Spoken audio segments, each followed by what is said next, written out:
നാലാം ഘട്ട തെരഞ്ഞെടുപ്പിന്റെ പരസ്യ പ്രചാരണം അവസാനിച്ചു.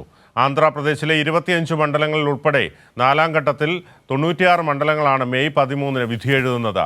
അഖിലേഷ് യാദവ്, മെഹുവ മൊയ്ത്ര ഉൾപ്പെടെ നിരവധി പ്രമുഖർ നാലാം ഘട്ടത്തിൽ ജനവിധി തേടുന്നുണ്ട്. വിവരങ്ങളുമായി വിഷ്ണു ചേരുന്നു.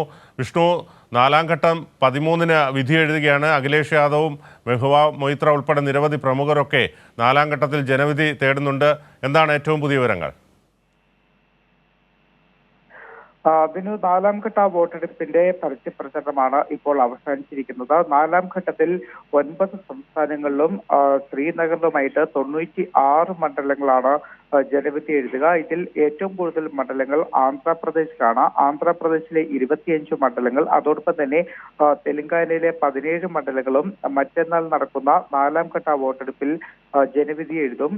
ഇതോടൊപ്പം തന്നെ ആന്ധ്രാപ്രദേശിലെ നിയമസഭാ തെരഞ്ഞെടുപ്പും ലോക്സഭാ തെരഞ്ഞെടുപ്പിനൊപ്പം തന്നെയാണ് നടക്കുന്നത്.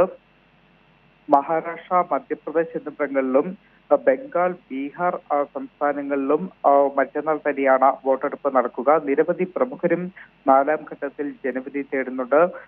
SP നേതാവായിട്ടുള്ള അഖിലേഷ് യാദവ്, അതോടൊപ്പം തന്നെ തൃണമൂൽ കോൺഗ്രസ് നേതാവ് മെഹുവ മൊയ്ത്ര, കേന്ദ്ര മന്ത്രിമാരായിട്ടുള്ള ഗിരിരാജ് സിംഗ്, അർജുൻ മുണ്ടെ, ഇവർക്ക് പുറമെ ലോക്സഭാ പ്രതിപക്ഷ കക്ഷി നേതാവായിട്ടുള്ള അധീർ രഞ്ജൻ ചൗധരി, ഇത്തരത്തിൽ പ്രമുഖരുടെ നീണ്ട ഒരു നിര തന്നെയാണ് നാലാം ഘട്ടത്തിൽ ജനവിധി തേടുന്നത്. ബിനു.